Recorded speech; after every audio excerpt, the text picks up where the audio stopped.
hatiku, tapi tidak mimpi-mimpiku.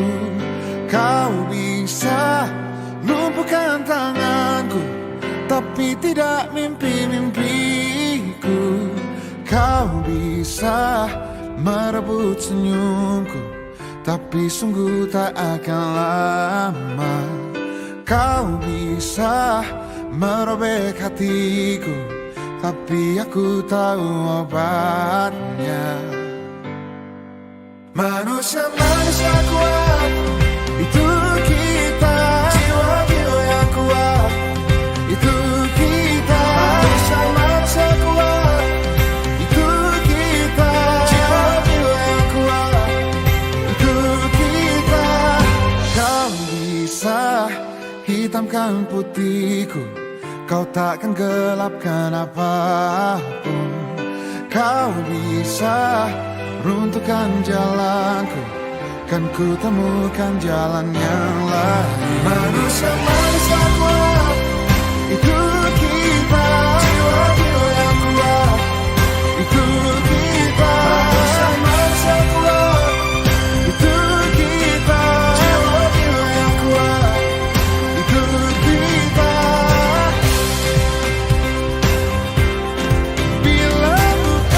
Bismillahirrahmanirrahim. Assalamualaikum warahmatullahi wabarakatuh. Waalaikumsalam warahmatullahi wabarakatuh. Alhamdulillahirrahmanirrahim. Wassalatu wassalamu ala asrofil anbiya'i wal mursalin wa ala alihi wa sahbihi ajma'in, amma ba'du. Yang saya hormati Ibu Kepala Sekolah SDN Pondok Bambu 11, Ibu Siti Patona SPD. Yang saya hormati dan banggakan Ibu Huria Sesni SPD selaku calon guru penggerak angkatan 7. Yang saya hormati Bapak dan Ibu guru hebat-hebat dari SDN Pondok Bambu 11 yang saya hormati dan banggakan. Puji syukur kita panjatkan kehadirat Allah Subhanahu wa Ta'ala atas karunia dan limpahan rahmatnya serta berbagai kenikmatan yang telah kita dapatkan sampai saat ini. Nikmat waktu luang, nikmat kesehatan yang tidak pernah kita lambat diterima. Insya Allah kita selalu dalam perlindungan Allah Subhanahu wa Ta'ala. Amin amin ya rabbal alamin. Bapak dan Ibu guru hebat, hari ini rekan kita Ibu Huria Sesni akan menyampaikan diseminasi budaya positif yang merupakan tugas dari pendidikan calon guru penggerak angkatan 7 pada modul 1.4. Terima kasih saya sampaikan atas waktu yang disediakan oleh Bapak dan Ibu guru sampai akhir acara berakhir. Baik, untuk mempersingkat waktu, kita membaca basmalah. Semoga acara ini dapat berjalan dengan lancar dan memberikan hal positif untuk kita semua. Membaca basmalah bersama-sama. Bismillahirrahmanirrahim. Untuk selanjutnya saya sampaikan waktu kepada Ibu Kepala Sekolah untuk menyampaikan pesan dan kesan kepada kita semua, terutama kepada Ibu Huria Sesni selaku calon guru penggerak angkatan 7 dari SDN Pondok Bambu 11. Kepada Ibu Kepala Sekolah, saya persilakan.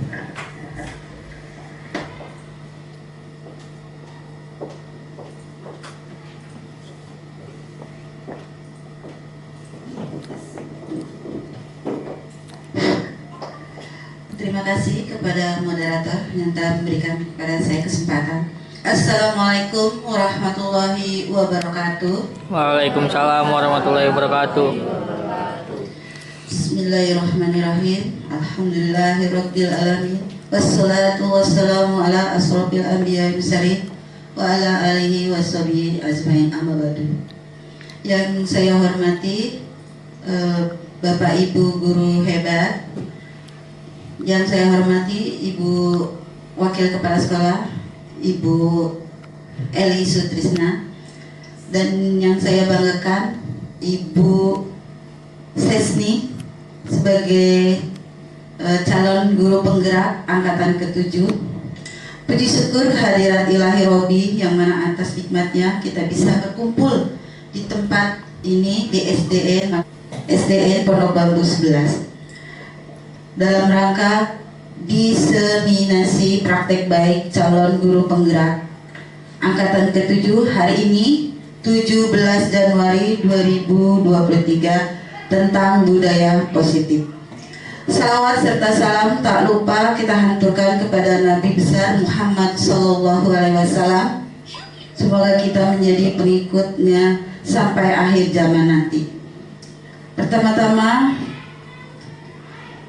saya mengucapkan terima kasih sekali lagi kepada moderator. Yang kedua, saya acungkan jempol untuk Bu Sesni karena telah memberi kesempatan kepada saya untuk memberikan sambutan tentang budaya positif ini. Yang kedua, mudah-mudahan diseminasi ini dapat berjalan dengan lancar dan diseminasi ini menjadi praktek baik dan informasi yang baik bagi kita di sini. Dengan diseminasi ini akan terjadi perubahan pada aspek pengetahuan, sikap, dan keterampilan. Selain itu, diseminasi sikap ini sebagai proses penyebaran inovasi yang direncanakan, dikelola, dan diarahkan. Mudah-mudahan dengan adanya diseminasi diharapkan mampu saling bertukar informasi yang akhirnya menciptakan inovasi. Dengan mengucapkan bismillah, mudah-mudahan diseminasi berjalan lancar. Kita dukung Bu Sesni dengan aplaus ya, sekali lagi aplaus. Iya, kita dukung ya Bapak Ibu semua. Mudah-mudahan berjalan dengan lancar dan kita bisa mengambil apa yang nanti diterangkan oleh Bu Sesni. Hanya itu sambutan saya, mudah-mudahan dengan mengucap wabillahi taufiq wal hidayah. Sekali lagi mudah-mudahan berjalan dengan lancar. Wabillahi taufiq wal hidayah. Wassalamualaikum warahmatullahi wabarakatuh. Sekali lagi kita dukung ya teman-teman. Ayo tepuk lagi sekali lagi.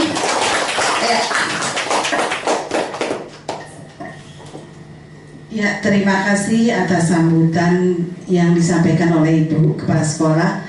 Pesannya yaitu agar kita dapat bekerja sama mengimplementasikan apa yang akan nanti disampaikan oleh Ibu Huria Sesni kepada kita semua ya. Insya Allah nanti kita akan bersama-sama menjalankan sehingga menjadi budaya positif di SDN Pondok Bambu 11. Amin amin ya robbal alamin. Baiklah, dilanjutkan pada acara berikutnya yaitu acara inti diseminasi yang akan disampaikan oleh Ibu Huria Sesni selaku calon guru penggerak angkatan 7. Kepada Ibu Huria saya persilahkan.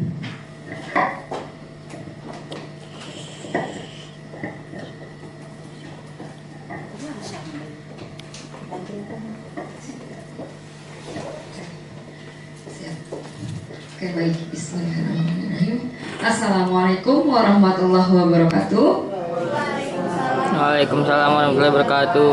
Ya, baik Bapak Ibu, ini waktu menunjukkan pukul 12.30 ya.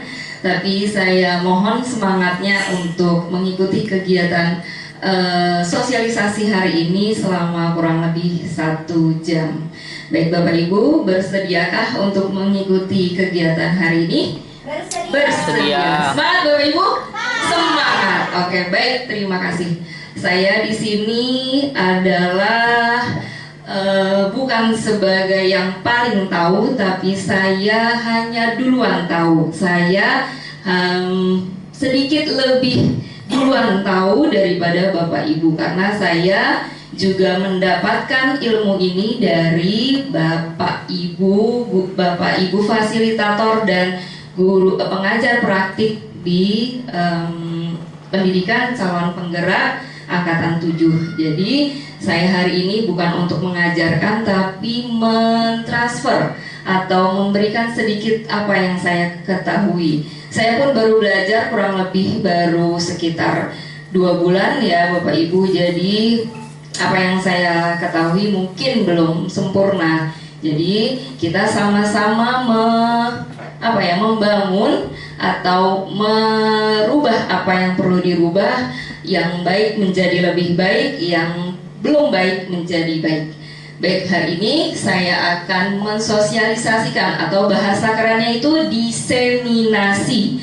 Diseminasi praktik baik dari budaya positif.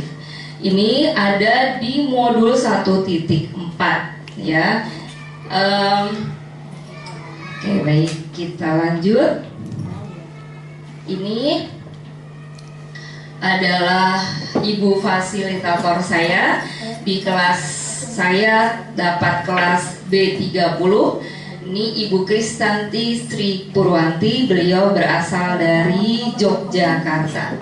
Lalu pengajar praktiknya Ibu Dr. Tuti Agiawati MM, beliau adalah guru di wilayah Timur 2 ya, dari Kampung Rambutan, dan saya sendiri adalah CGP yang berasal dari Pondok Bambu 11 Jakarta Timur.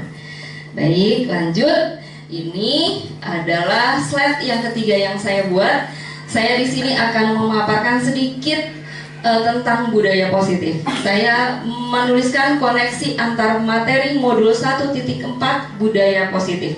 Jadi budaya positif itu sebenarnya sangat berkaitan dengan yang pertama filosofi pendidikan Ki Hajar Dewantara, yang kedua nilai dan peran guru penggerak, lalu yang ketiga paradigma Curie, apresiatif, dan tahapan bagja. Nah, modul 1.1 itu kita belajar tentang filosofi pendidikan Ki Hajar Dewantara, di mana salah satunya menyebutkan filosofi dari Ki Hajar Dewantara adalah pendidikan itu menuntun murid untuk bertingkah laku sesuai dengan kodratnya. Kodratnya ini ada kodrat alam dan kodrat zaman.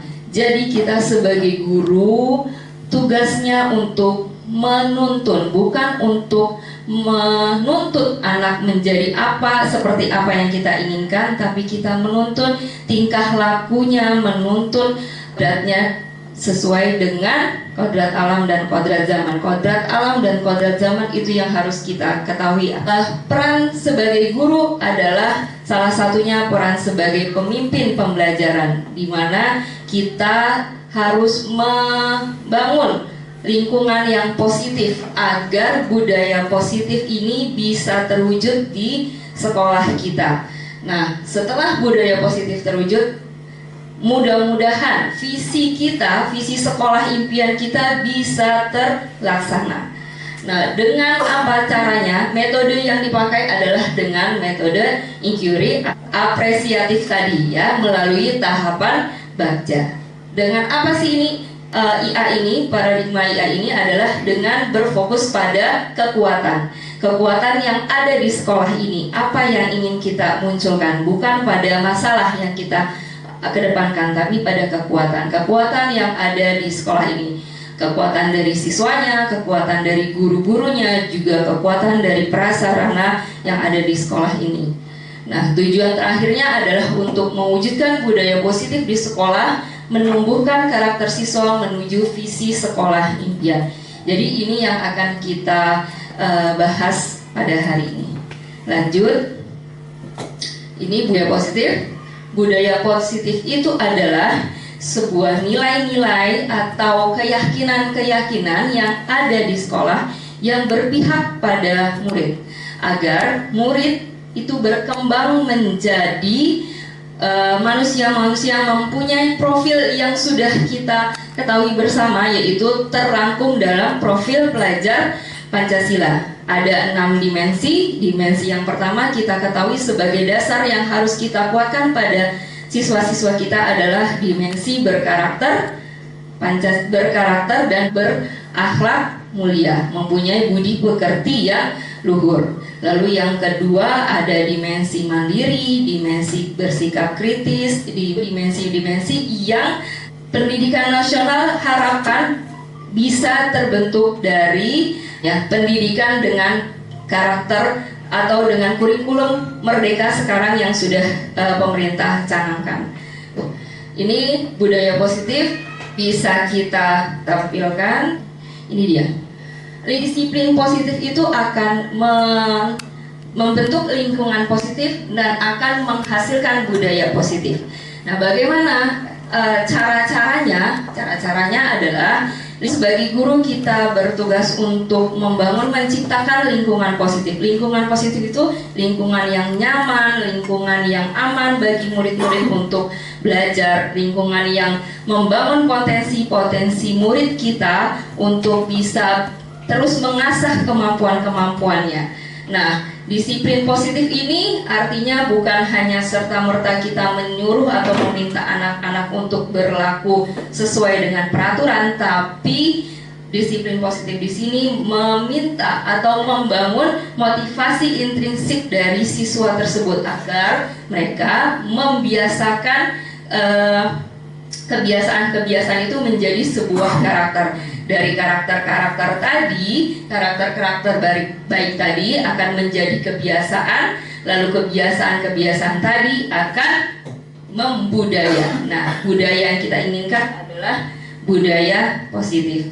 Jadi kita harus sebagai guru, kita harus membangun atau meningkatkan kualitas diri kita, kompetensi pedagogi, kompetensi sosial, kompetensi profesional, ya itu harus kita tingkatkan agar kita dapat membangun lingkungan positif dan sehingga anak-anak termotivasi secara internal untuk melakukan kegiatan disiplin positif, bukan karena paksaan, sehingga karakter-karakter itu bisa tertanam dalam kebiasaan-kebiasaan positif sehingga bisa membudaya menjadi sebuah budaya positif. Baik, nah ini saya akan mengadakan sedikit kegiatan, namanya kegiatan kepalan tangan.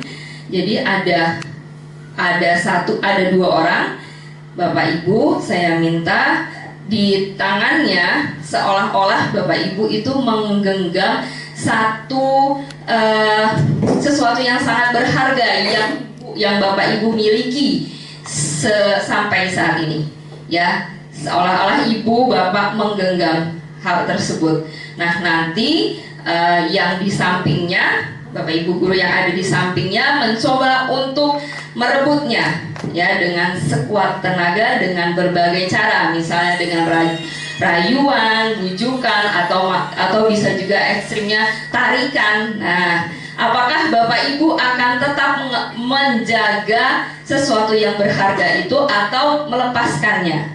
Kita akan simulasi sebentar, nanti bisa dilihat siapa yang tergoda dengan imbalan-imbalan atau dengan dengan rayuan-rayuan itu atau tidak, tetap dengan pendiriannya menjaga sesuatu yang berharga tersebut. Baik Bapak Ibu, silahkan saya minta oke, yang di depan saja Pak. Yang lainnya bisa simulasi sama yang di sampingnya. Kalau tidak ada yang di sampingnya bisa mengembangkan sesuatu. Dibayangkan ada sesuatu yang berharga yang Bapak Ibu jaga. Ya, boleh silahkan Pak Dani dengan Bu Aisyah bisa dirayu sedikit. Pak Dani merayu Bu Aisyah, apakah bisa diberikan sesuatu yang berharga itu? Bu Aisyah bisa Pak Dani. Oh, berdiri boleh. Iya, Bu Aisyah yang dirayu. Boleh Bu Aisyah. Iya, boleh Pak, maju sebentar. Jadi Bu Aisyah sudah memikirkan satu, ya Bu Aisyah, apa yang akan ditulis di sini atau apa yang akan dibayangkan di sini. Boleh Pak Dani beraksi merayu Bu Aisyah untuk meminta sesuatu yang berharga tersebut. Bu Aisyah, tuh kayak tangannya ada semutnya deh, coba. Ya, diiming-iming mobil yang bermerek apa, atau rumah, atau jabatan, atau apa gitu boleh Pak. Oh iya, ini Bu udah beli 100 juta nih kira-kira. Dikit dulu. kita Lebih berharga dari 200. Baik. Ya, mungkin lah apa nih? Ini saya tambahin 1 miliar. Ini keluarga sih. Terima aja ya, belum makan. Sebenarnya bukan apa itu. Itu kayaknya apa namanya? Bang, seberapa besar sih berharganya itu? Berharganya betul. Yang berharga karena tidak bisa dibeli dengan materi. Oke, baik. Isinya boleh dilihat nggak? Emang ada Bisa. coba lah. Kalau bisa saya kasih lihat, ibu udah berarti saya. Kan tidak sih menggoda. Oke, baik, terima kasih Bu Aisyah dan Pak Dani. Berarti Bu Aisyah berketetapan hati yang sangat teguh, tidak tergoda dengan rayuan dan bukan imbalan, rayuan atau apa yang akan dikasihkan oleh Pak Dani. Jadi Bu Aisyah tetap memegang teguh itu yang sangat berharganya. Nah, itu adalah kita harus merubah salah satu kegiatan untuk mengenalkan kepada siswa. Jika kita harus merubah cara kita menstimulasi siswa. Nanti di sini ada perubahan paradigma itu sesuai dengan teori kontrol, ya, ilusi kontrol. Yang pertama adalah ada empat ilusi yang seolah-olah itu guru mengontrol murid. Lalu yang kedua, seolah-olah bahwa kritik dan membuat orang merasa bersalah itu dapat menguatkan karakter. Nanti yang ketiga, ilusi ketiga, bahwa semua penguatan positif itu efektif dan bermanfaat. Lalu yang keempat, ilusi bahwa orang dewasa memiliki hak untuk memaksa.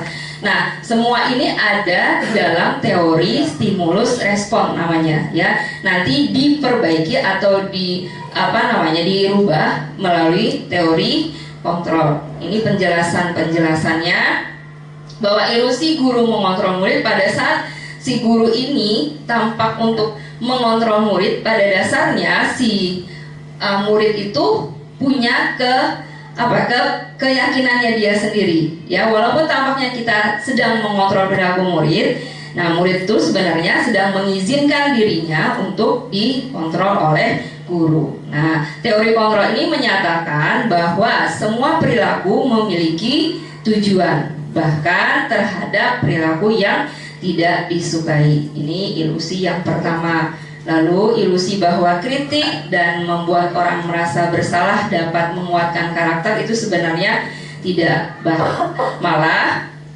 menggunakan kritik dan rasa bersalah itu mengontrol murid menuju pada identitas gagal. Nah, mereka belajar untuk merasa buruk tentang dirinya sendiri pada murid, ya. Lalu yang ketiga, ilusi bahwa semua penguatan positif efektif dan bermanfaat. Nah, penguatan positif atau bujukan adalah bentuk-bentuk kontrol. Dalam jangka waktu tertentu, kemungkinan murid tersebut akan menyadari dan mencoba untuk menolak bujukan kita. Jadi tidak selalu efektif nih Bu, penguatan positif, dan tidak selalu bermanfaat, karena pada saat jangka panjang itu baru disadari oleh murid kita. Nah, ilusi yang keempat adalah ilusi bahwa orang dewasa memiliki hak untuk memaksa. Padahal sebenarnya pada perilaku jangka panjang ini, waktu jangka panjang, ilusi ini tidak bermanfaat karena siswa akan mulai muncul hubungan yang tidak baik, karena siswa akan merasa dipaksa untuk melakukan sesuatu hal bukan dari motivasi dari dirinya sendiri. Jadi ilusi yang keempat, ilusi bahwa orang dewasa memiliki hak untuk memaksa, itu adalah teori yang salah.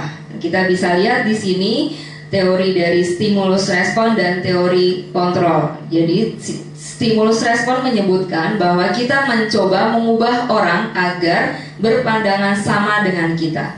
Nah, teori kontrolnya menyebutkan bahwa kita berusaha memahami pandangan yang baik tentang dunia, pandangan orang lain ya, tentang dunia.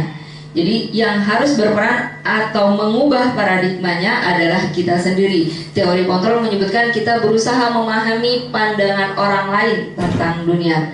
Yang kedua, teori stimulus respon adalah menyebutkan perilaku buruk dilihat sebagai suatu kesalahan. Teori kontrolnya menyebutkan semua perilaku memiliki tujuan. Tujuannya ini adalah tujuan yang diyakini oleh masing-masing siswa. Nah, stimulus respon yang ketiga teorinya menyebutkan orang lain bisa mengontrol saya. Nah, teori kontrol oleh Stephen R. Covey ini menyebutkan hanya Anda yang bisa mengontrol diri Anda. Tadi bisa kita lihat dari kegiatan yang sudah dipraktekkan di depan, Bu Aisyah tidak tergoda untuk melepaskan genggaman tangannya, berarti Bu Aisyah lah yang bisa mengontrol dirinya untuk melepaskan atau tetap menggenggam genggaman tersebut, karena yang digenggam oleh Bu Aisyah itu adalah sesuatu yang sangat berharga. Mau dibayar atau mau diiming-imingi apapun tidak tergoda Bu Aisyahnya. Nah, itu teori kontrol menyebutkan betul hanya Anda yang bisa mengontrol diri Anda. Yang keempat, saya bisa mengontrol orang lain. Sebenarnya Anda tidak bisa mengontrol orang lain. Lalu stimulus respon yang kelima, teorinya pemaksaan ada pada saat bujukan gagal. Teori kontrolnya menyebutkan kolaborasi dan konsensus menciptakan pilihan-pilihan baru. Jadi nanti kita akan belajar kepada anak-anak memberikan pilihan-pilihan atau konsekuensi-konsekuensi yang harus mereka jalani dari sebuah kesalahan yang mereka perbuat, ya. Bukan memaksa anak-anak untuk menjalani apa yang kita inginkan sebagai guru. Stimulus respon yang kelima, yang terakhir, model berpikir menang kalah. Lalu teori kontrolnya adalah model berpikir menang-menang. Nah, ini kita pelajari. Di sini kita lihat disiplin positif yang sudah dilakukan di sekolah kita. Ada beberapa yang saya dokumentasikan, yang saya berdasarkan hasil dokumentasi dari Bapak Ibu. Di sini saya masukkan ada religiusnya, ada dimensi berkarakter, bergotong royong, jiwa kepemimpinannya, lalu kreatif, benar, kritis, berteknologi, dan peduli lingkungan. Mungkin masih banyak ya Bapak Ibu disiplin positif yang sudah dilakukan oleh siswa-siswa kita, tapi keterbatasan tempat saya hanya memunculkan beberapa saja. Nah, ini alhamdulillah sedikit banyak, mudah-mudahan selanjutnya akan menjadi budaya positif. Jadi budaya positif ini bisa mereka tularkan lagi nanti di rumahnya, bukan hanya di lingkungan sekolah saja. Nah, ini definisi dari disiplin positif.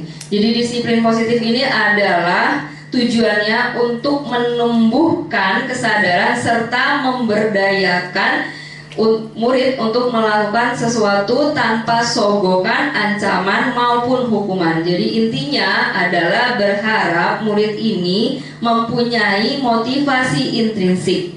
Motivasi intrinsik itu adalah motivasi yang muncul dari dalam diri siswa tersebut, kesadaran dari dalam diri siswa tersebut, ya. Jadi sehingga mereka melakukan suatu kegiatan itu bukan tanpa paksaan, karena kesadaran mereka merasa perlu dan merasa harus melakukan itu karena meyakini nilai-nilai yang ada dalam kegiatan tersebut. Lalu ini disiplin positif akan menumbuhkan nilai-nilai kebajikan. Kita ketahui bersama nilai-nilai kebajikan adalah nilai-nilai atau sifat-sifat positif yang merupakan tujuan mulia yang ingin dicapai oleh setiap individu. Nah, nilai-nilai kebajikan universal ini bersifat universal, makanya namanya universal, karena tidak memandang suku apa atau agamanya apa, rasnya apa, kelompok dari mana. Jadi nilai-nilai ini bisa diterapkan oleh semua orang. Apa saja nilai-nilai ini? Nilai-nilai ini kalau kita sebagai pendidik berarti melihatnya nilai-nilai kebajikan adalah nilai-nilai yang ada dalam 6 dimensi profil Pancasila. Kita bisa lihat nilai-nilai kebajikan anak Indonesia, yaitu yang pertama adalah beriman bertakwa kepada Tuhan Yang Maha Esa. Kenapa harus kita jadikan yang pertama? Karena landasannya adalah agama memang harus kita kuatkan. Bagaimanapun agama harus mengakar dengan kuat ya, agar anak-anak mempunyai mental, mempunyai sikap, mempunyai perilaku yang sesuai dengan tuntunan ajaran agamanya masing-masing. Lalu ada dimensi mandiri, bergotong royong, berkebinekaan global, bernalar kritis dan kreatif. Nah, masing-masing item ini mempunyai ada akhlak. Kalau misalnya beriman bertakwa kepada Tuhan Yang Maha Esa, ini ada akhlak beragama, akhlak pribadinya, akhlak kepada manusia, kepada alam, dan kepada bernegara.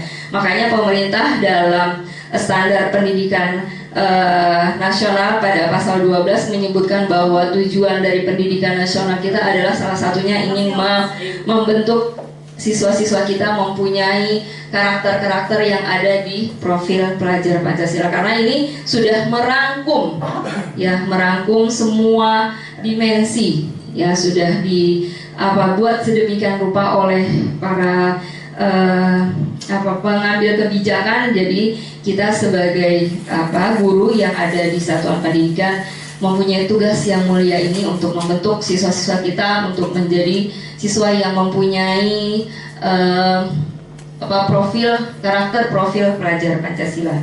Baik, Bapak Ibu, itu tadi yang pertama. Yang kedua adalah teori motivasi, hukuman, penghargaan, dan restitusi.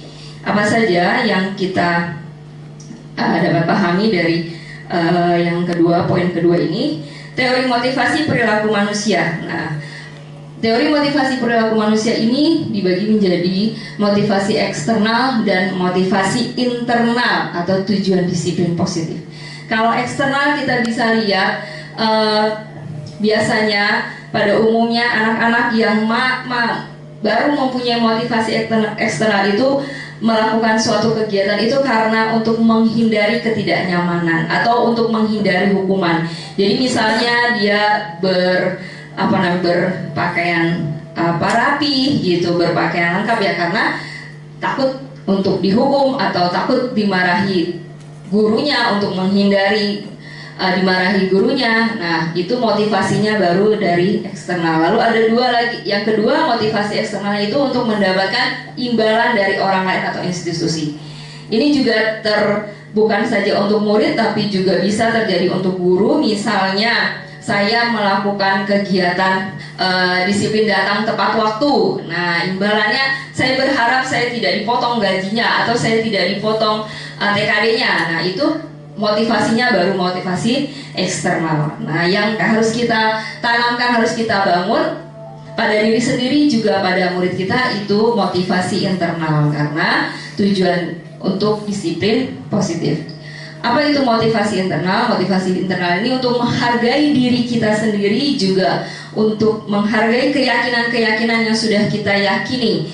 Yang paling penting adalah untuk menghargai diri kita sendiri. Nah, ini tadi teori motivasi perilaku manusia ada 3. Selanjutnya yang akan kita terus gali adalah poin yang ketiga ya, motivasi yang ketiga yaitu motivasi internal. Lanjut, ada hukuman, konsekuensi, dan restitusi. Apa itu hukuman? Apa itu konsekuensi dan restitusi? Nah, pada saat kita melakukan kegiatan di kelas atau di sekolah, pasti kita pernah nih melaksanakan hukuman atau konsekuensi. Bedanya apa sih hukuman dengan konsekuensi? Itu kita akan lihat nanti. Tapi poin pentingnya adalah tindakan terhadap suatu pelanggaran pada umumnya berbentuk hukuman atau konsekuensi. Namun tindakan itu tidak selalu efektif. Jadi hanya untuk menghukum anak-anak yang berbuat kesalahan. Nah, solusinya apa? Solusinya adalah kita menerapkan satu program disiplin yang dinamakan restitusi. Restitusi ini adalah proses untuk menciptakan kondisi murid untuk memperbaiki kesalahan mereka, sehingga mereka bisa kembali ke dalam kelompok mereka. Nah, Poinnya adalah tadi kembali lagi jika dihubungkan poinnya adalah ingin membangun motivasi internalnya agar mereka tidak melakukan kesalahan, atau ketika mereka melakukan kesalahan mereka tahu di mana salahnya dan bagaimana memperbaikinya. Nah, ini salah satu dari program disiplin positif yang dinamakan restitusi. Kita bisa lihat perbedaan antara hukuman, konsekuensi, dan restitusi. Kalau hukuman disebut di atas adalah identitas gagal. Kalau konsekuensi dan restitusi itu identitas sukses. Apa bedanya? Kalau hukuman itu terjadi tanpa ada rencana terlebih dahulu. Jadi sesuatu yang menyakitkan yang harus terjadi pada siswa atau pada kita. Tapi kalau konsekuensi itu sesuatu harus terjadi, tapi karena kita ada kesepakatan terlebih dahulu. Kalau restitusi itu merupakan pilihan. Nanti kita bisa lihat bagaimana perbedaannya. Nah, kalau yang kedua, hukuman itu tidak nyaman untuk murid untuk jangka waktu panjang. Kalau konsekuensi tidak nyaman juga, tapi untuk jangka waktu pendek. Ya, kalau restitusi menguatkan murid dalam jangka waktu panjang. Itu bedanya. Nah, perbedaan yang lain adalah pada hukuman murid atau anak akan tersakiti. Konsekuensi murid atau anak dibuat tidak nyaman, tapi tetap mereka mendapatkan konsekuensi dari perilaku mereka yang salah tadi. Kalau restitusi, anak mendapatkan penguatan. Nah, masalah karena anak mendapatkan penguatan, maka masalahnya terpecahkan. Jadi solusinya win-win solution ya. Kita lihat bagaimana ini selanjutnya perbedaannya. Kita bisa lihat yang paling bisa kita garis bawahi adalah kalau restitusi itu bersifat positif, kalau konsekuensi itu bersifat netral, dan kalau hukuman itu dia bersifatnya negatif. Dan hal lainnya adalah kalau restitusi itu anak paham bahwa dirinya sendiri yang pegang kendali kontrolnya. Lalu kalau yang konsekuensi, si guru mencoba mengontrol anak dengan penguatan positif, masih ada bagusnya sedikit. Tapi kalau yang hukuman, nah itu guru yang mengontrol anak dengan penguatan negatif. Ya, Bapak Ibu, ini bisa dilihat perbedaannya. Jadi saya juga masih suka memberikan hukuman-hukuman ya kepada anak itu. Kita masih dalam proses belajar, mudah-mudahan seterusnya kita bisa ada di posisi sebagai guru yang memberikan restitusi. Jadi bukan lagi sebagai guru yang memberikan hukuman terhadap anak. Nah, ini kita bisa lihat ya, ini Bapak Ibu ya, kita bisa isi bersama-sama nih. Ada pernyataan. Yang pertama, mencatat 100 kali di dalam buku kalimat saya tidak akan terlambat lagi, karena terlambat ke sekolah ini adalah tindakan guru berupa hukuman atau konsekuensi. Baik, Bapak Ibu bisa dibantu kita jawab sama-sama. Oke, boleh. Hukuman betul ya, karena mencatat 100 kali itu tidak memberikan efek yang baik untuk siswa. Lalu yang kedua, lari mengelilingi lapangan basket 2 kali karena terlambat hadir di sekolah. Nah, lari mengelilingi, dia terlambat ke sekolah tapi dia disuruh lari mengelilingi lapangan basket, berarti ini sebuah tindakan hukuman. Yang ketiga, murid diminta untuk push up 15 kali karena tidak menggunakan masker ke sekolah. Nah, ini fisik juga ya, fisik, berarti ini sebuah tindakan hukuman. Yang keempat, menggantikan kertas tugas teman yang telah dicoret-coret. Ya, konsekuensinya karena dia sudah mencoret-coret, berarti dia harus menggantikan kertas tugas temannya.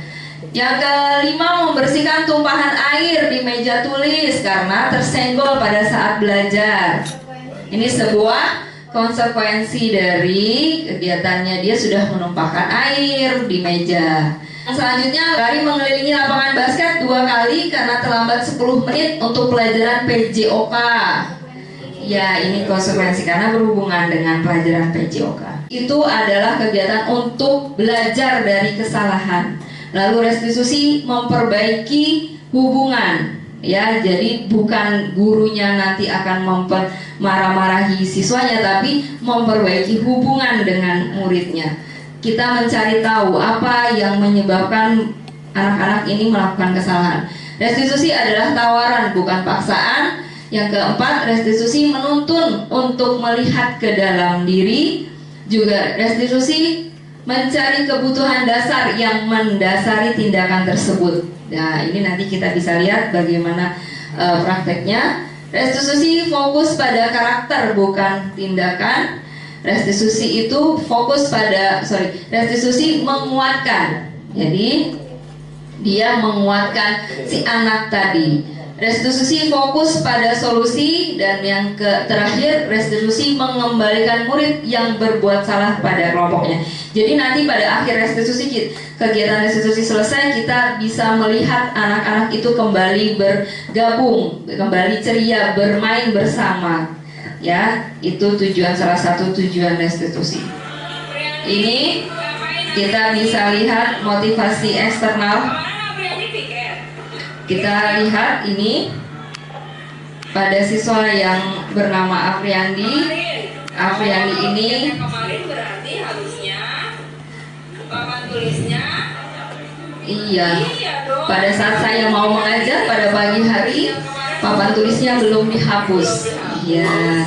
Jadi saya perlu menyuruh dahulu anak-anak yang piket pada hari sebelumnya. Nah, bukan karena kesadaran dari dalam diri mereka kalau mau belajar itu papan tulisnya sudah harus bersih. Dari pagi guru sudah lihat papan tulisnya sudah sudah bersih. Ya, ini motivasinya masih eksternal, ya. Baik Bapak Ibu, ini sudah saya lakukan motivasi eksternal. Hapus papan tulisnya karena apa? Karena apa? Disuruh, ya. Masih disuruh sama ibu gurunya. Jadi motivasinya masih motivasinya eksternal. Oke, ini motivasi internal. Ini sudah saya bisa lihat dari satu kegiatan di kelas. Ini pada saat anak-anak belajar, saya dapat melihat motivasi internal sudah mulai ada dalam diri anak. Ini pada Wildan. Iya. Wildan sudah menyadari kalau ada sampah di sampingnya. Meskipun itu bukan sampahnya Wildan, dia berinisiatif untuk mengambil sampah dan membuangnya ke tempat sampah. Oke, Wildan apa tadi lihat sebentar? Wildan lihat ada sampah di samping Wildan. Apa? Oh iya, padahal itu sampah Wildan bukan. Masker Wildan apa tisu Wildan bukan itu? Oh bukan. Ya, ini Bapak Ibu, maaf videonya muter-muter. Bukan karena pengurus suruh. Pengurus suruh atau nggak tadi? Oh tidak. Ya, jadi ini si Wildan sudah mempunyai motivasi internal untuk membuang sampah pada tempatnya. Nah, ini pemberian hukuman, ya. Pemberian hukuman yang saya lakukan. Saya juga pernah melakukan untuk memberikan hukuman pada saat kasusnya. Ya, kita bisa lihat yang sudah saya lakukan. Oh, ini pada Afriandi lagi. Ya, dia iya. Kita bisa lihat ini Afriandi. Iya.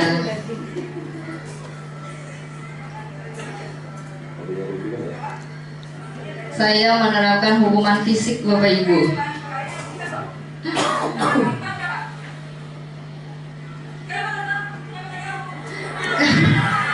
Dan ini posisinya ini, nah ini. Jadi pemberian hukuman ini bisa mempengaruhi mental anak, ya. Mental anak secara psikologis juga bisa terpengaruh karena pemberian hukuman ini. Nah, selain fisiknya, selain dari dia menerima hukuman dari saya, juga dia menerima hukuman dari teman-temannya berupa tertawaan. Nah, Oke, ini karena dia melakukan kesalahan. Nah, ya ini pemberian hukuman Bapak Ibu yang saya lakukan di kelas.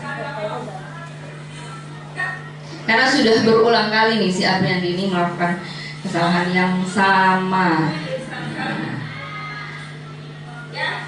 Jadi sebenarnya pemberian hukuman ini tidak efektif ya tadi.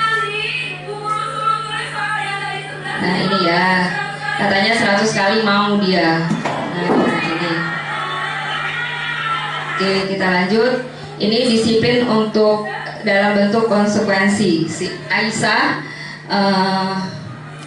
menjatuhi botol minum, airnya tumpah. Nah, si Aisyah ini awalnya belum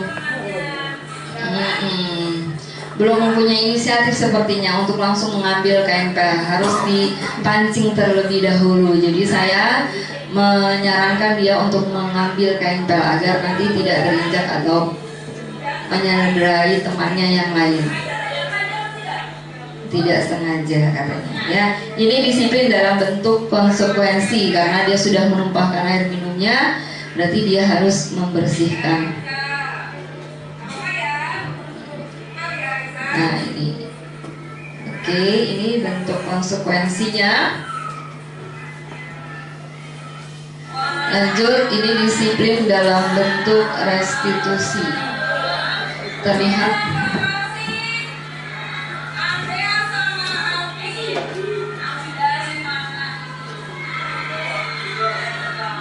Terlihat bahwa keempat anak ini terlambat masuk dan tidak memakai seragam. Teman-teman yang lain mengganti seragam batik. Nah, keempat anak ini tidak mengganti, juga terlambat masuk.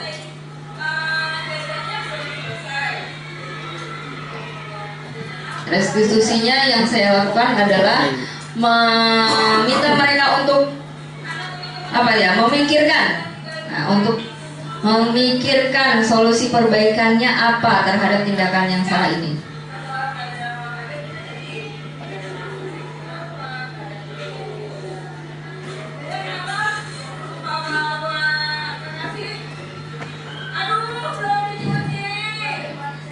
Dengan alasan berbagai macam alasan.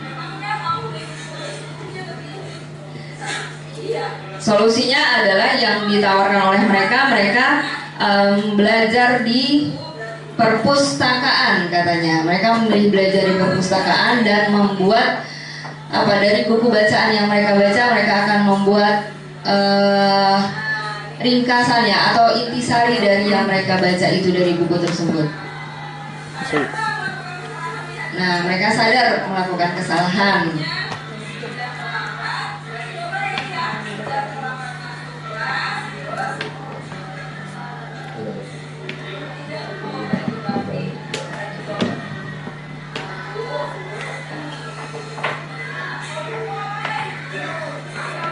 Nah, ini ada sebuah penawaran ya. Jadi bukan guru maunya guru, tapi mereka solusinya, mau mengemukakan solusinya apa atas kesalahan mereka.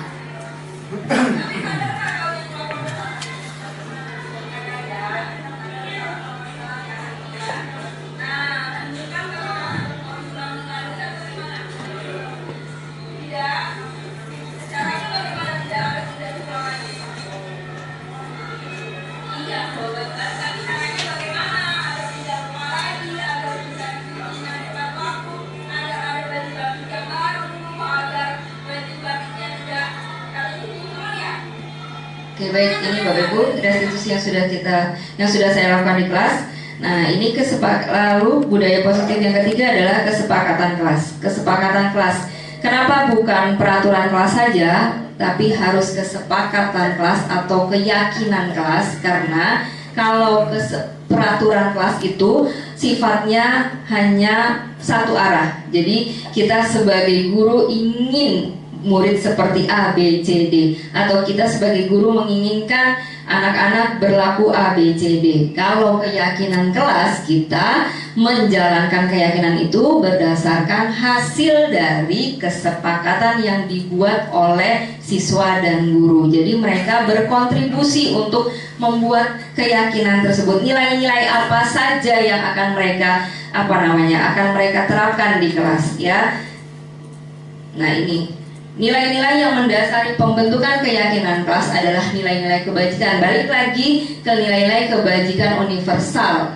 Jadi tadi terrangkum dalam profil pelajar Pancasila. Nilai-nilai tersebutlah yang kita yakini dan kita terapkan di kelas kita, yang hasil dari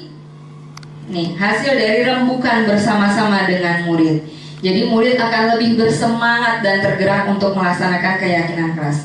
Nah, pembentukan keyakinan kelas ini bersifatnya lebih abstrak daripada peraturan. Peraturan itu lebih rinci, dilarang, anak-anak dilarang mencoret tembok, anak-anak dilarang datang terlambat ke sekolah. Nah ini kalau keyakinan kelas itu bersifat abstrak, karena keyakinan kelas itu berupa pernyataan-pernyataan universal. Jadi nilai-nilai kebajikan universal yang kita angkat. Pernyataan keyakinan kelas dibuat dalam bentuk kalimat positif. Kami meyakini bahwa kami akan saling menghargai. Kami meyakini bahwa kami akan saling bergotong royong. Itu salah satu nilai-nilai keyakinan kelas. Nah, keyakinan kelas itu hendaknya semua warga kelas itu berkontribusi dalam pembuatan keyakinan kelas lewat kegiatan curah pendapat, artinya diskusi, ya. Keyakinan kelas itu sebaiknya tidak terlalu banyak sehingga mudah dipahami oleh warga kelas. Ini contohnya keyakinan kelas di kelas 6A. Saya sudah melakukan mempraktekkan, ya Bapak Ibu, baru mempraktekkan pembentukan keyakinan. Peraturan kelas saja yang kita tempel. Nah, sekarang kita memulai membentuk keyakinan kelas di kelas 6A. Nah, ini adalah awalnya.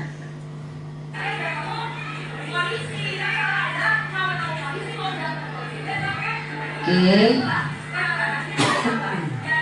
Anak-anak kita ajari bahwa ketika mereka meyakini satu nilai-nilai yang baik, yang positif, maka akan tertanam di dalam diri atau di dalam kegiatan sehari-harinya. Jadi bukan hanya di sekelas atau di sekolah, tapi juga bisa dilakukan di rumah. Misalnya nilai-nilai apa saja nih? Nilai-nilai yang saling menghormati, nilai-nilai saling menghargai, terus dia bisa aktif dalam pembelajaran. Nah ini nilai-nilainya sudah kita sepakati bersama di kelas. Saya mengelompokkan nilai-nilai tersebut menjadi beberapa kelompok dari hasil curah pendapat anak-anak di kelas, ya. Terus saya kelompokkan menjadi beberapa keyakinan yang sudah ditempel. Lalu kita, ini sebentar. Setelah kita sepakati, terakhir adalah kita menandatangani kesepakatan atau keyakinan kelas. Ada 7 kesepakatan atau keyakinan kelas yang kami buat, ya. Ada 7 poin, nanti kita bisa lihat bersama. Ya, ini dia.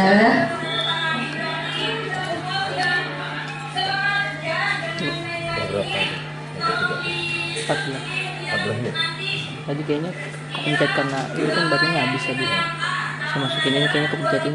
Ini dia keyakinan kelas, belum dibuat dengan yang kedua. Dengan lebih bagus, baru tulisan tangan. Jadi ini keyakinan kelas dari 6A yang sudah disepakati oleh anak-anak. Ada 7 poin. Yang pertama, saling menghargai dan menghormati, disiplin, tertib. Lalu yang ketiga, hadir tepat waktu. Yang keempat, menyatakan tolong, maaf, dan terima kasih. Yang kelima, aktif dalam pembelajaran. Yang keenam, menjaga kebersihan kelas. Lalu yang ketujuh adalah bertanggung jawab. Baik Bapak Ibu, itu itu adalah pembentukan keyakinan kelas. Lanjut, kebutuhan dasar manusia dan dunia berkualitas.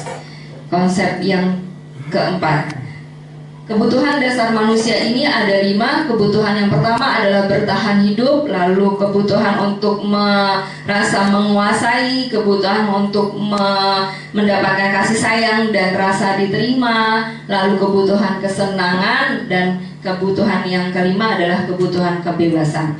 Kebutuhan untuk bertahan hidup adalah kebutuhan yang bersifat fisiologis untuk bertahan hidup. Misalnya kebutuhan-kebutuhan yang penting ya Bapak Ibu, kesehatan, rumah, dan makanan, itu termasuk kebutuhan bertahan hidup. Kebutuhan biologis sebagai bagian dari proses reproduksi juga termasuk kebutuhan untuk bertahan hidup. Nah, ini paling penting, poin yang paling penting, makanya letaknya ada di tengah, kebutuhan untuk bertahan hidup. Lalu kebutuhan yang kedua adalah kebutuhan kesenangan. Kebutuhan untuk merasa senang. Nah, kebutuhan ini kesenangan ini adalah kebutuhan untuk mencari kesenangan, untuk bermain, untuk tertawa. Nah, makanya anak-anak yang tidak terpenuhi kebutuhan kesenangannya, biasanya mereka akan mengganggu temannya karena mereka butuh kesenangan, butuh untuk bermain, butuh untuk tertawa. Mungkin di rumahnya mereka tidak terpenuhi kebutuhan kesenangannya. Lalu yang ketiga, kebutuhan penguasaan atau kebutuhan pengakuan atas kemampuan. Nah, biasanya anak-anak yang kurang kebutuhan penguasaannya itu tidak terpenuhi, dia butuh untuk kita selalu kita selalu sanjung, kita selalu kasih perhatian lebih, kita selalu beri, oh kamu bagus hari ini, oh kamu tampil baik hari ini. Nah, ini kebutuhan untuk penguasaan, kebutuhan pengakuan atas kemampuan. Kebutuhan ini berhubungan dengan kekuatan untuk mencapai sesuatu, menjadi kompeten, menjadi terampil, dan diakui atas prestasi dan keterampilan kita. Ya, ini didengarkan dan merasa memiliki rasa harga diri. Lalu kebutuhan yang selanjutnya, kebutuhan kebebasan, kebutuhan akan pilihan. Jadi orang-orang yang bisa memenuhi kebutuhan ini merasa dia tidak didikte oleh orang lain. Dia bebas karena sudah mandiri, otonomi, memiliki pilihan dan mampu mengendalikan arah hidupnya. Lalu kebutuhan kasih sayang dan rasa diterima. Ini kebutuhan untuk diterima. Orang-orang atau murid yang sudah terpenuhi kebutuhan kasih sayangnya, biasanya dia lebih perhatian terhadap temannya, lebih sensitif atau lebih bisa melihat ketika temannya lagi ada masalah. Nah, ini ciri-ciri dari siswa atau pribadi yang kebutuhan kasih sayangnya sudah terpenuhi. Nah, Glasser menyatakan bahwa kapasitas untuk berubah ada di dalam diri kita. Jika kita dapat mengidentifikasi kebutuhan apa yang mendorong perilaku kita, maka perubahan perilaku positif dapat dimulai dengan mencari solusi untuk memenuhi kebutuhan tertentu tersebut dengan cara yang positif. Jadi anak-anak mungkin ada yang suka mencari perhatian kita dengan cara dia ribut, dengan cara dia berantem dengan temannya. Itu salah satu sinyal bahwa ada satu kebutuhan yang belum terpenuhi dari anak tersebut. Kita sebagai guru hendaknya bisa melihat sejauh mana apakah kebutuhan kasih sayang belum terpenuhi, atau kebutuhan kebebasannya belum terpenuhi, atau kebutuhan penguasaannya belum terpenuhi. Jadi kita bisa mencari solusi yang baik, mencari solusi yang terbaik untuk anak-anak didik kita. Lanjut, dunia berkualitas. Dunia berkualitas adalah tempat khusus dalam pikiran kita untuk menyimpan gambaran representasi dari semua yang kita inginkan. Jadi yang paling berkualitas, kebutuhan dasar bersifat lebih umum dan universal, tapi kalau dunia berkualitas itu lebih unik dan personal. Jadi masing-masing kita mempunyai dunia berkualitasnya sendiri-sendiri yang ada dalam angan-angan kita. Kita ingin sekolah ini seperti apa, kita ingin menjadi pribadi seperti apa, kita ingin menjadi guru seperti apa, itu ada di dunia berkualitas.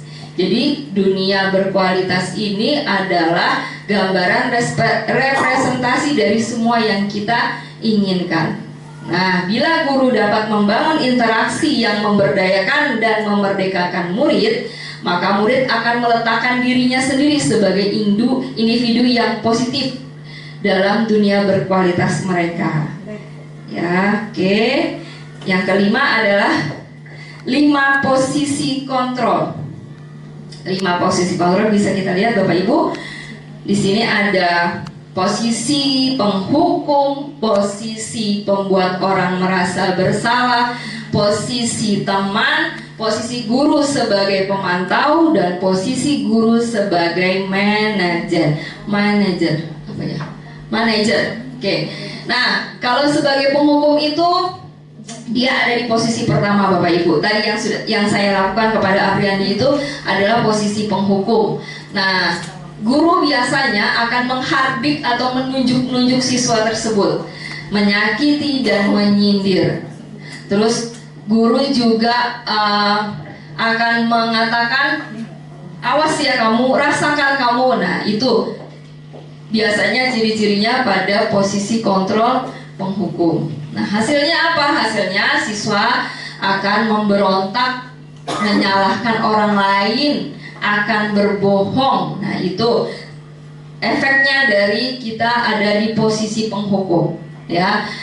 Oke, identitas ini adalah identitas gagal. Jadi anak-anak tidak bisa memahami dirinya sendiri kalau misalnya kita akan memberikan posisi penghukum.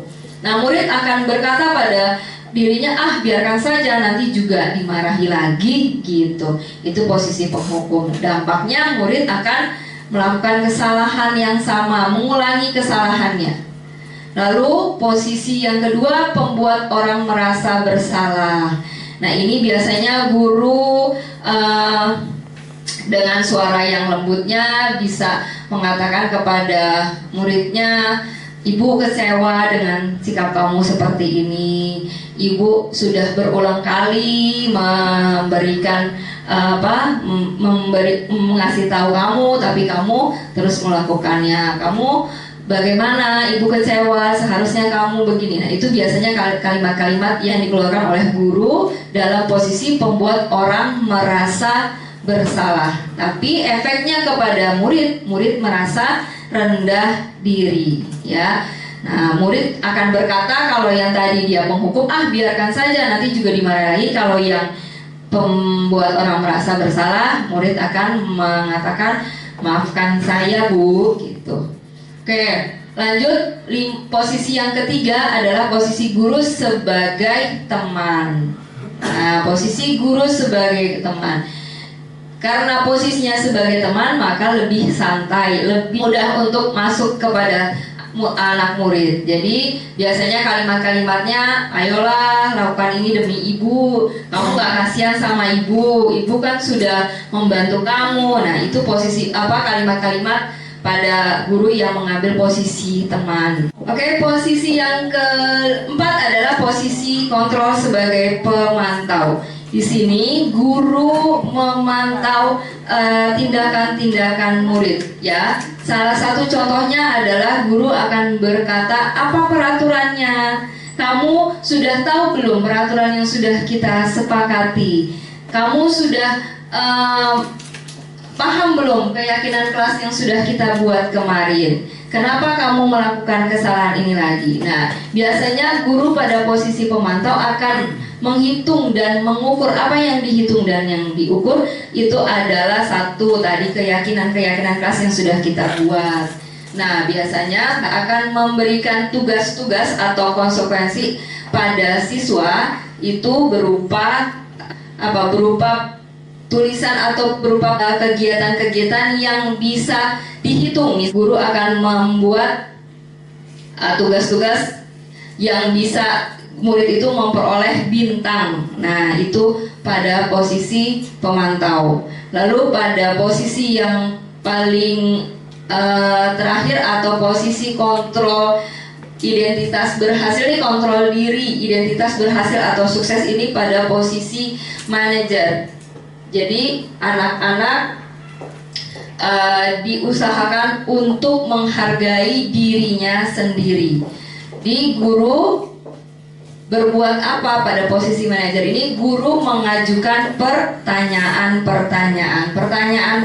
apa saja. Misalnya, apa yang kita yakini dari keyakinan kelas kemarin, atau misalnya apa yang kamu kerjakan untuk memperbaiki masalah ini. Nah, ini posisi manajer. Jadi kita menggali dulu, bukan langsung memberikan hukuman atau tadi memberikan konsekuensi, tapi kita menggali dulu apa yang menjadi dasar anak ini melakukan perbuatan tersebut. Ya, karena tadi di posisi kontrol disebutkan bahwa setiap orang mempunyai atau melakukan tindakan itu pasti mempunyai tujuan. Nah, kita gali, kita tanya kepada siswa tersebut.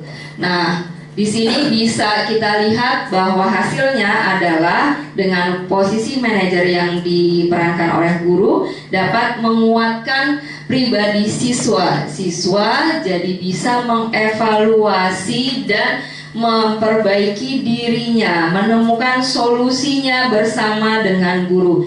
Jadi bukan maunya guru, tapi juga siswa didengarkan terlebih dahulu. Ini posisi manajer. Jadi ada 5 posisi kontrol guru. Sekali lagi, posisi penghukum, posisi pembuat orang merasa bersalah, posisi teman, pemantau, dan manajer. Ini posisi penghukum yang saya praktekkan di kelas. Kasusnya adalah ini ada anak yang membuli temannya di keramaian di depan teman-temannya lain, sehingga temannya merasa sangat kecewa dan sangat sedih, ya. Nah, ini tampak tidak ada rasa bersalah ini di muka temannya, di muka anak yang melakukan kesalahan nih. Nah, padahal temannya sudah sangat sedih sepertinya, ya, karena dia dikata-katai katanya orang tuanya, diledek orang tuanya. Ya.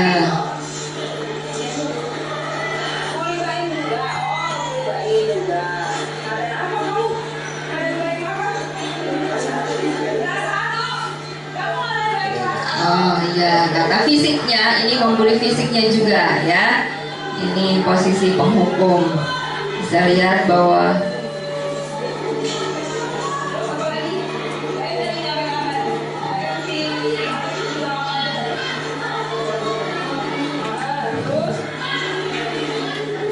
diledekin di depan teman-teman yang lain.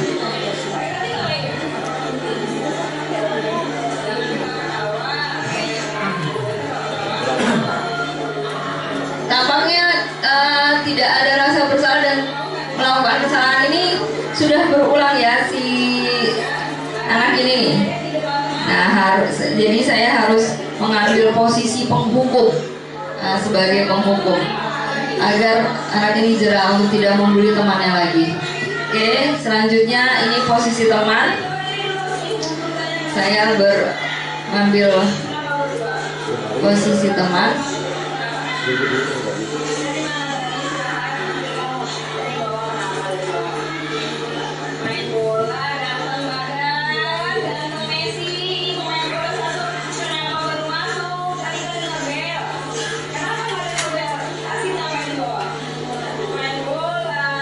Ya, ini posisi teman.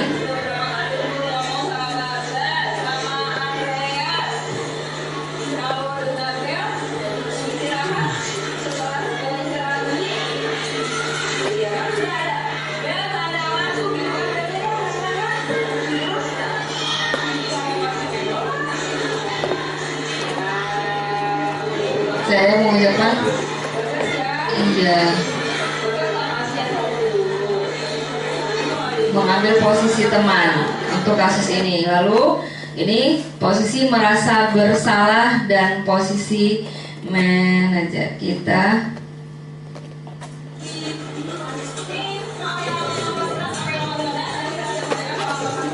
Saya menggunakan suara yang lebih lembut untuk mengatasi kesalahan ini. Kesalahan siswa yang diperbuat adalah mengambil buku temannya sehingga temannya tidak bisa mengerjakan PS. Ya, oke, baik, kita cepatkan saja. Ini posisi manajer.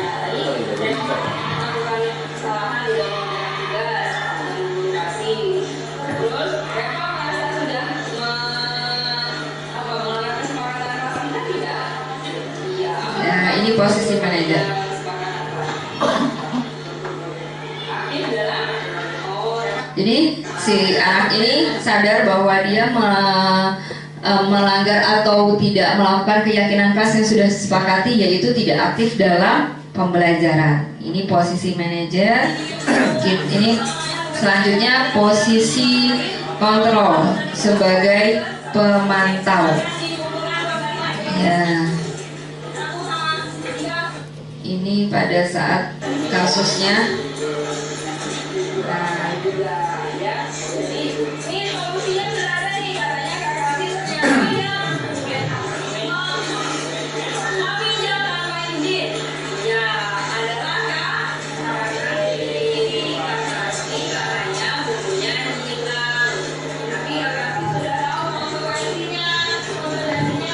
Oke, posisi kontrol pemantau.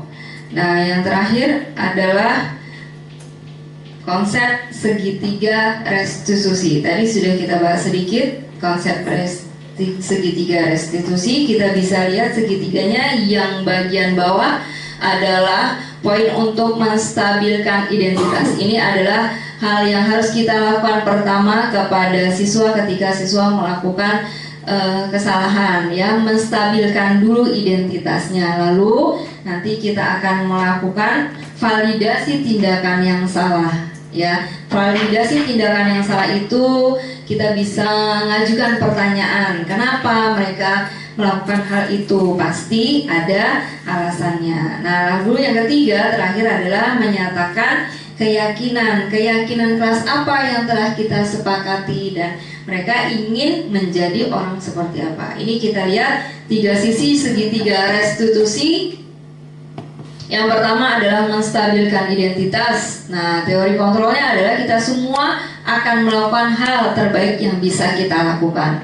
Yang kedua, validasi tindakan yang salah, bahwa semua perilaku itu memiliki alasan. Nah, yang pertama tadi menstabilkan identitas itu kita memberikan penguatan kepada siswa bahwa setiap orang atau setiap Bu guru juga pernah melakukan kesalahan, temanmu juga pernah melakukan kesalahan. Jadi jangan menjadi minder atau tidak percaya diri karena kamu melakukan kesalahan tersebut. Kita sama-sama cari solusinya. Nah, itu biasanya ada di menstabilkan identitas. Lalu yang kedua adalah validasi tindakan yang salah, bahwa semua perilaku itu memiliki alasan. Kita menanyakan kepada siswa apa sih yang menjadi alasan anak ini melakukan tindakan tersebut. Nah, baru setelah 2 tahapan ini selesai dilaksanakan, kita baru menanyakan keyakinan.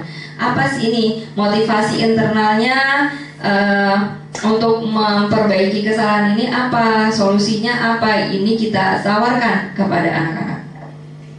Nah, ini pertanyaan-pertanyaan yang biasanya kita katakan ketika kita ada di posisi menstabilkan identitas. Nah, yang pertama, tidak ada manusia yang sempurna. Saya juga pernah melakukan kesalahan tersebut. Bu guru juga pernah salah. Kemarin bu guru waktu SD, bu guru juga pernah nyontek misalnya. Tapi bu guru karena kesadaran atau motivasi dari. Nah, itu tahapan yang ketiga. Lalu ada juga pertanyaan, berbuat salah itu tidak apa-apa. Bukan berarti membenarkan kesalahan, tapi kita mencari alasannya, mencari kenapa si anak ini melakukan kesalahan, ya. Nah, ini menstabilkan identitas. Yang kedua, validasi tindakan yang salah. Nah, biasanya pada tahapan ini, pada tahapan validasi tindakan yang salah ini ada pertanyaan atau ada statement dari guru, padahal kamu bisa melakukan yang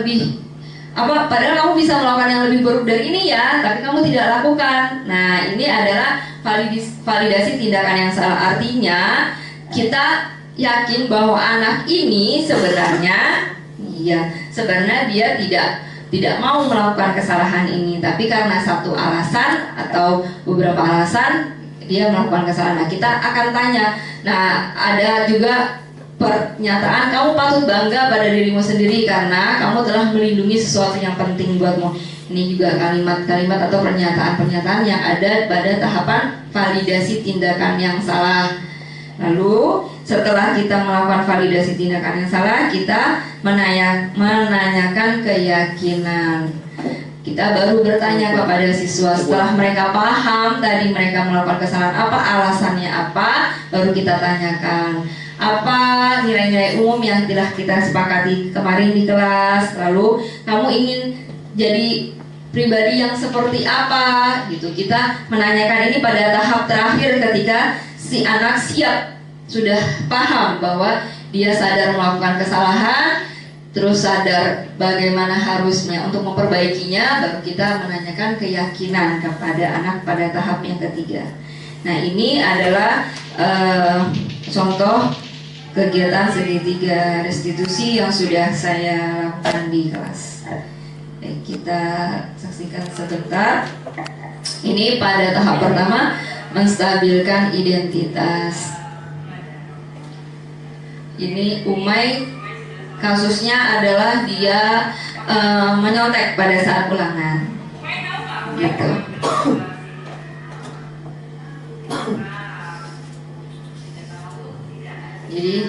Jadi ini kegiatan yang pertama adalah saya membuat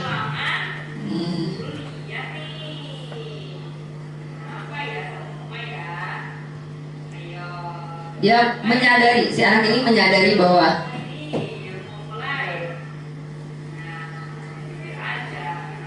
membangun kepercayaan diri untuk jujur terlebih dahulu.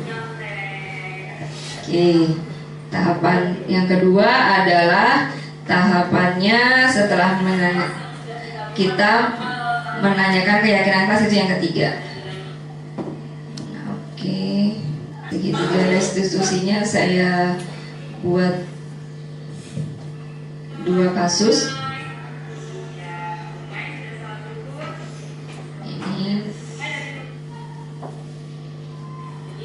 Ini validasi tindakan yang salah.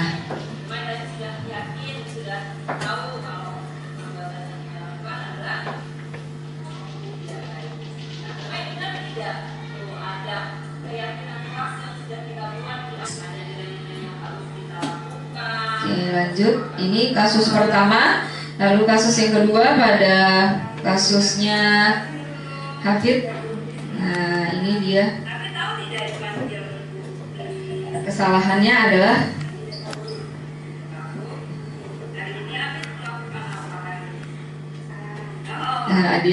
dia mulai menyadari bahwa dia tadi melakukan kesalahan.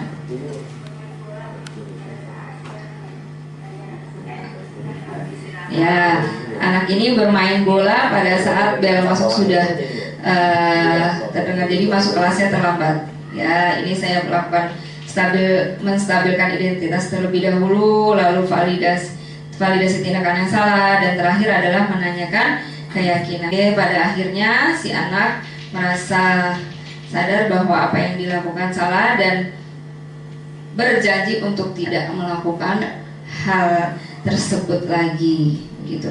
Oke, baik Bapak Ibu, ini adalah pemaparan saya tentang kegiatan-kegiatan yang sudah saya lakukan di kelas. Jadi saya melakukan praktik baik, ya, saya sudah belajar, sama-sama masih belajar. Saya juga beberapa kegiatan ini baru saya lakukan, jujur saja belum saya lakukan seluruhnya, tapi baru saya lakukan pada saat saya menerima materi ini, gitu. Baik Bapak Ibu, mudah-mudahan nanti kita bisa bersama-sama untuk melakukan kegiatan praktik baiknya di kelas masing-masing, agar kita bisa membangun lingkungan positif tadi, lingkungan positif di sekolah. Baik, dari saya, pemaparan dari saya cukup sekian. Untuk selanjutnya saya kembalikan kepada moderator Ibu Eni. Terima kasih. Assalamualaikum warahmatullahi wabarakatuh. Waalaikumsalam warahmatullahi wabarakatuh.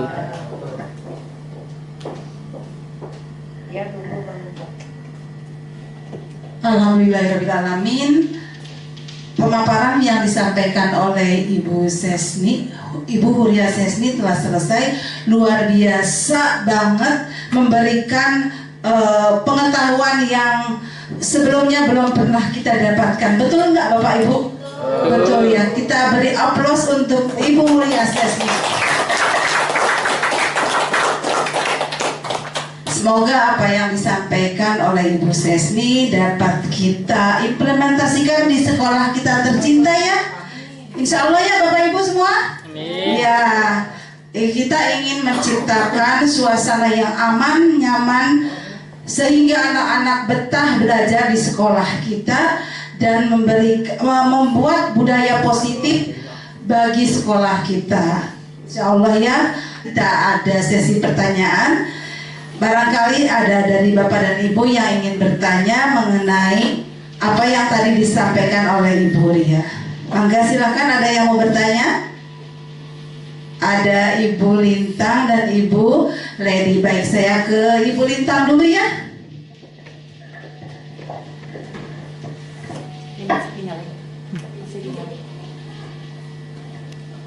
Baik, terima kasih untuk waktunya Bu Eli. Selamat siang Bu Sesni.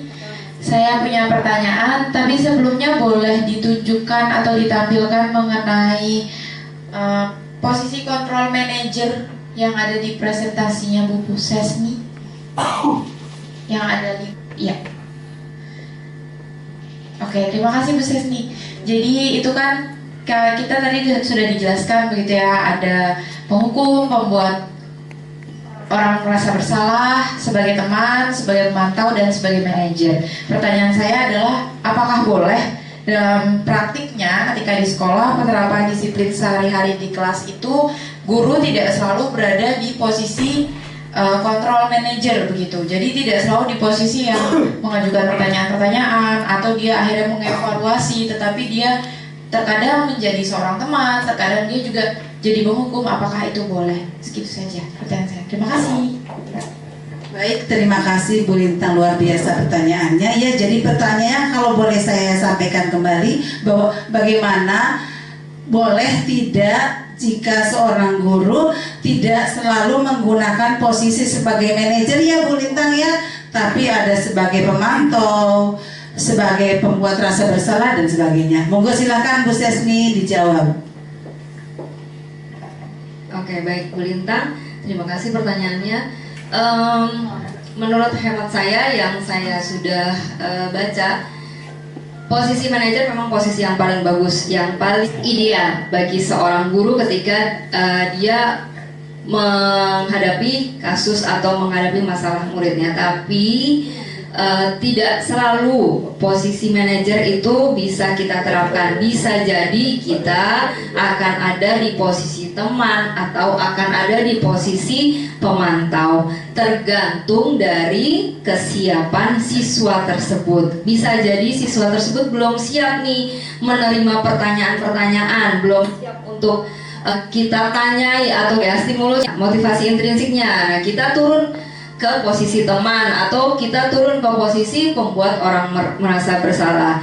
Tapi sebagusnya posisi manajer itu memang harus kita juga terapkan. Jadi nggak apa-apa posisi teman, posisi pemantau, posisi pembuat orang merasa bersalah itu bisa kita perankan sesuai dengan kesiapan dari siswa tersebut. Tapi kita juga belajar untuk ada pada posisi manajer gitu, agar kita bisa menggali motivasi intrinsiknya, agar kita bisa mengevaluasi diri siswa tersebut. Jadi siswa itu merasa tahu bagaimana harus memperbaiki dirinya, bukan karena kita yang memberikan motivasi dari luar atau kita memberikan ketergantungan kepada siswa secara terus-menerus. Begitu Bu Lintang.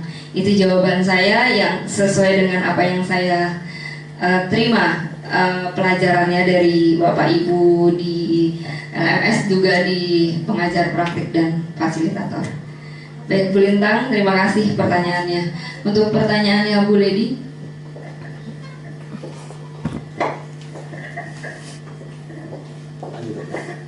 Terima kasih Bu Sesni atas kesempatannya. Saya mau bertanya mengenai keyakinan kelas. Karena kan kebetulan anak-anak itu tidak hanya belajar dengan guru kelasnya saja, tapi juga dengan guru bidang studi seperti guru agama dan juga guru olahraga. Nah, apakah bisa guru bidang studi membuat keyakinan kelas dan juga anak-anak meyakininya, atau anak murid itu hanya boleh meyakini keyakinan kelas yang dibuat oleh guru kelasnya saja. Mungkin itu. Terima kasih. Baik, terima kasih atas pertanyaan yang disampaikan oleh Bu Ledi. Kalau boleh saya simpulkan, pertanyaannya adalah di kelas itu kan tidak hanya wali kelas saja, ada guru bidang studi, ada PJOK, ada agama. Apakah guru bidang studi itu untuk melihat keyakinan kelas boleh mengikuti yang ada di kelas atau membuat sendiri? Begitu ya Bu Ledi? Atau membuat sendiri keyakinan kelasnya sesuai dengan keinginan dari anak-anak dan kesepakatan dengan gurunya masing-masing. Begitu mungkin pertanyaannya. Silakan Bu Sesti. Terima kasih Bu Ledi pertanyaannya. Saya coba jawab.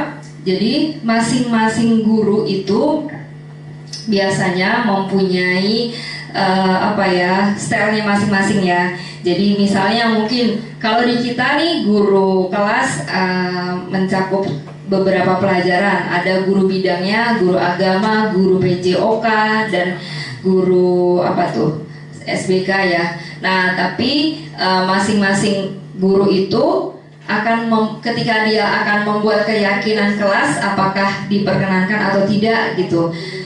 Menurut hemat saya boleh dipersilahkan untuk masing-masing guru membuat keyakinan kelasnya dengan caranya masing-masing dan dengan kesepakatannya masing-masing. Mungkin ada poin-poin yang akan difokuskan oleh guru tersebut. Misalnya pada guru agama, dia akan memfokuskannya, dia lebih menekankan bersikap jujur atau bersikap dia terhadap guru seperti apa. Nah begitu kalau guru PJOK, guru PJOK akan menekankan pada kegiatannya secara fisiknya, misalnya tidak boleh membuli teman di kelas atau tidak boleh mencela. Nah, seperti itu.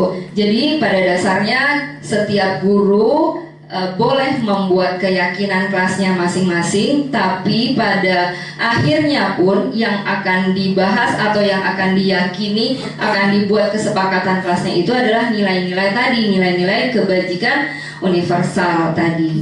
Jadi nilai-nilai yang umum, nilai-nilai yang bisa dipahami oleh semua lapisan, tidak tergantung dari suku, agama, rasnya. Jadi nilai-nilai universal tadi yang termaksud, yang tercantum, yang terangkum di dalam profil pelajar Pancasila tadi, ada 6 dimensi. Jadi pada akhirnya pun kita akan ke sana, kita akan ke nilai-nilai tersebut, kita akan meyakini nilai-nilai tersebut untuk kita terapkan di kelas juga di sekolah. Begitu Bu Ledi, menurut hemat saya jawaban dari pertanyaan Ibu Ledi. Ya, sama-sama Ibu Ledi.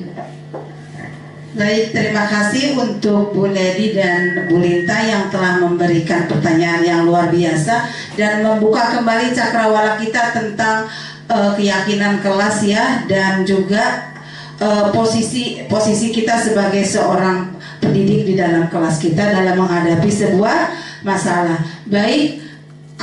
Kalau gitu, karena waktu jua yang memisahkan kita akhiri perjumpaan kita pada siang hari ini. Insya Allah apa yang disampaikan oleh Ibu Huria Sesni mengenai diseminasi budaya positif di SDN Pondok Bambu 11 sangat bermanfaat dan luar biasa. Tepuk tangan kembali untuk Ibu Huria Sesni. Baik, mengakhiri perjumpaan kita siang hari ini, kita membaca hamdalah. Semoga apa yang kita dapatkan siang hari ini bermanfaat untuk kita, anak didik kita, dan seluruh warga negara di Republik Indonesia tercinta ini. Amin. Amin. Amin. Amin. Baiklah, kita tutup dengan membaca hamdalah. Alhamdulillahirobbilalamin. Saya sebagai moderator mohon maaf atas segala kekurangan, baik kata-kata maupun tingkah laku saya. Saya akhiri, wabillahi taufiq wal hidayah. Wassalamualaikum warahmatullahi wabarakatuh. Waalaikumsalam warahmatullahi wabarakatuh.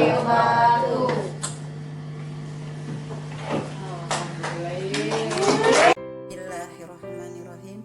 Assalamualaikum warahmatullahi wabarakatuh. Saya Siti Fatona sebagai kepala sekolah tempat di mana Bu Sesni mengajar.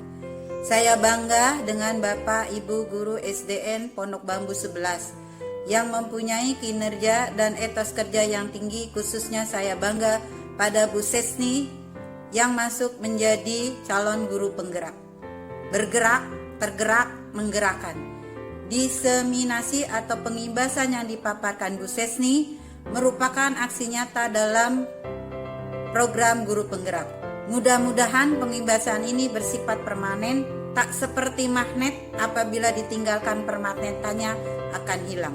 Mudah-mudahan diseminasi yang disampaikan Ibu Sesni akan menjadi motivasi, akan menjadi contoh, dapat diimbaskan oleh Bapak Ibu guru SDN Pondok Bambu 11. Semoga nantinya anak-anak akan lebih disiplin, yang akhirnya akan meningkatkan motivasi siswa untuk belajar dan meningkatkan penguasaan siswa terhadap capaian pembelajaran.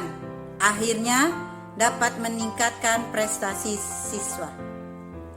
Demikian yang dapat saya sampaikan. Saya akhiri. Selamat untuk Ibu Sesni melaksanakan diseminasi dengan baik, runtun, lancar, dengan persiapan yang baik.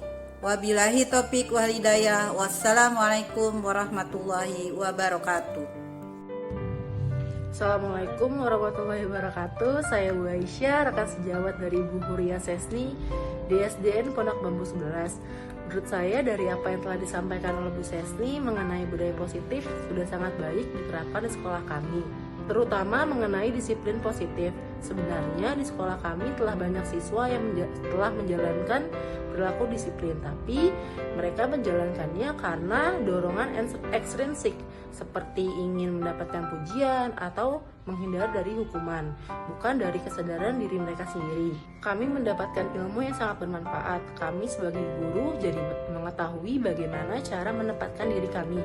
Apakah kami berperan menjadi pemantau, ataukah kami berperan sebagai pemberi hukuman, ataupun kami berperan sebagai manajer. Kemudian kami jadi mengetahui bagaimana cara menanamkan perilaku disiplin intrinsik dalam diri siswa, sehingga siswa dapat melaksanakan budaya positif karena kesadaran mereka sendiri. Sekali lagi selamat kepada Bu Sesni, semoga kita dapat berkolaborasi bersama untuk menciptakan lingkungan yang positif. Hai, ini saya Rafida dari kelas 6A. Setelah membuat keyakinan kelas, kami jadi saling menghargai dan menghormati, serta menjadi lebih bertanggung jawab dan juga terbentuk kerjasama antar teman. Sekian, terima kasih. Wassalamualaikum warahmatullahi wabarakatuh. Assalamualaikum warahmatullahi wabarakatuh. Saya Sabita Purmunisa dari kelas 6A. Hari ini saya bersama Bu Sesni dan teman-teman sudah membuat keyakinan kelas yang sudah disepakati bersama. Perasaan saya bahagia dan saya harap semoga dengan adanya kesepakatan ini bisa membangun lingkungan dan karakter yang positif di kelas kami. Terima kasih. Wassalamualaikum warahmatullahi wabarakatuh. Warahmatullahi wabarakatuh. Saya Eka Subrandiri dari kelas 6A. Saya dan teman-teman sudah membuat keyakinan kelas. Ini merupakan pengalaman baru bagi saya. Semoga saya bisa melaksanakan dengan baik. Terima kasih. Refleksi TGP, rencana perbaikan untuk implementasi ke depan. Terima kasih. Assalamualaikum warahmatullahi wabarakatuh. Saya Umay, saya di sini ingin mentestimonikan tentang perasaan saya setelah melakukan praktik segitiga restitusi. Saya merasa senang sekali karena ibu guru memberikan kesempatan kepada siswa untuk mengungkapkan alasan melakukan kesalahan dan tidak membuat siswa merasa tertekan. Kemudian saya suka karena saya diajarkan mencari solusi dari kasus saya dan bu guru membangun motivasi siswa. Pada kasus saya tadi yaitu melakukan mencontek pada saat ulangan, Bu Sesni tidak memarahi saya. Bahkan Bu Sesni menasihati saya. Dan yang paling saya sukai adalah Bu Sesni mengizinkan saya untuk mengikuti ulangan dengan soal yang berbeda dan tidak menghukum saya. Itulah penjelasan testimoni dari saya untuk praktik segitiga restitusi. Terima kasih. Wassalamualaikum warahmatullahi wabarakatuh. Assalamualaikum warahmatullahi wabarakatuh. Saya yakin perasaan saya ketika Ibu Sesni melakukan praktek segitiga restitusi. Saya merasa senang sekali melakukan praktek segitiga restitusi karena Ibu Guru memberikan kesempatan kepada siswa untuk mengungkapkan alasan melakukan kesalahan dan tidak membuat siswa merasa tertekan. Kemudian saya diajarkan mencari solusi dari kasus saya tadi dan Ibu Guru membangun motivasi siswa. Pada kasus saya tadi, saya melakukan tindakan tidak disiplin. Saya terlambat masuk kelas karena asyik bermain bola. Ibu Sesni tidak memarahi saya, bahkan Ibu Sesni menasehati saya untuk tidak mengulangi hal tersebut. Dan yang paling saya sukai adalah Bu Sesni mengizinkan saya untuk tetap mengikuti pelajaran dan tidak menghukum saya. Sekian, terima kasih. Assalamualaikum warahmatullahi wabarakatuh. Perkenalkan, saya Huria Sesni, calon guru penggerak angkatan 7 dari SD Negeri Pondok Bambu 11 Pagi, Kota Administrasi Jakarta Timur. Pada kesempatan kali ini saya akan memberikan refleksi diri saya terhadap kegiatan diseminasi yang telah saya lakukan di hari Rabu tanggal 18 Januari 2023. Alhamdulillah Bapak Ibu guru yang saya undang bersedia untuk menghadiri kegiatan tersebut. Ada sekitar 15 orang yang menghadiri kegiatan tersebut.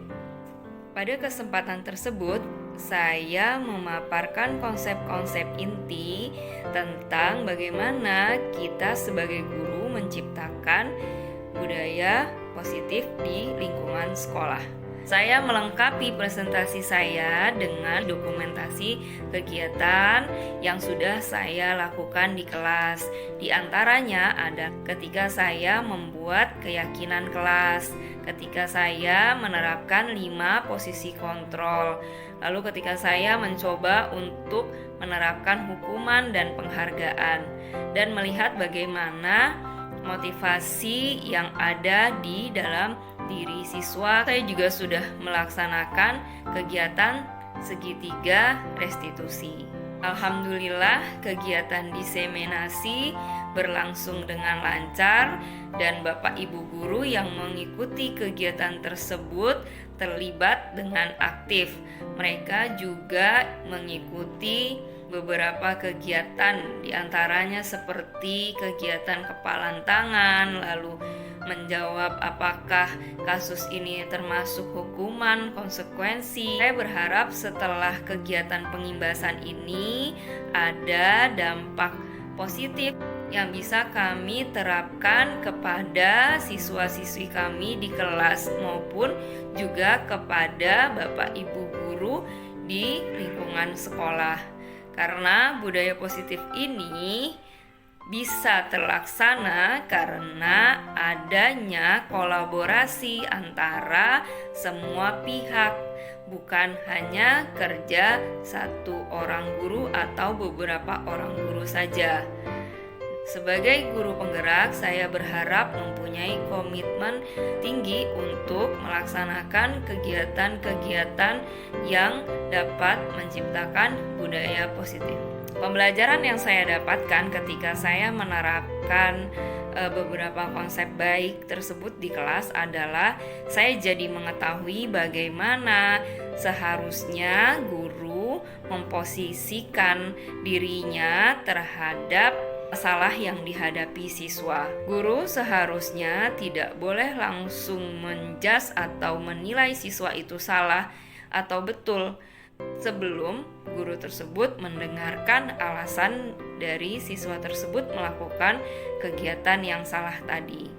Karena bagaimanapun setiap kegiatan atau setiap tindakan yang dilakukan pasti mempunyai alasan. Di situ saya mulai belajar. Saya mulai belajar untuk mendengarkan alasan siswa.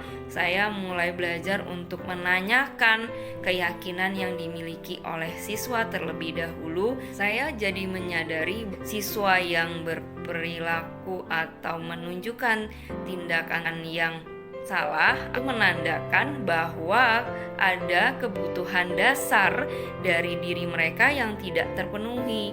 Di situ saya belajar untuk memvalidasi tindakan yang salah dari siswa saya. Setelah itu, saya menanyakan keyakinan apa yang sudah dilanggar oleh siswa tersebut. Saya menggali motivasi internal yang ada dalam diri siswa. Nah, ini penting mengapa? Karena dengan motivasi internal dari siswa tersebut, anak akan mempunyai keinginan untuk merubah kesalahannya. Anak akan berusaha untuk tidak melakukan kesalahan yang sama.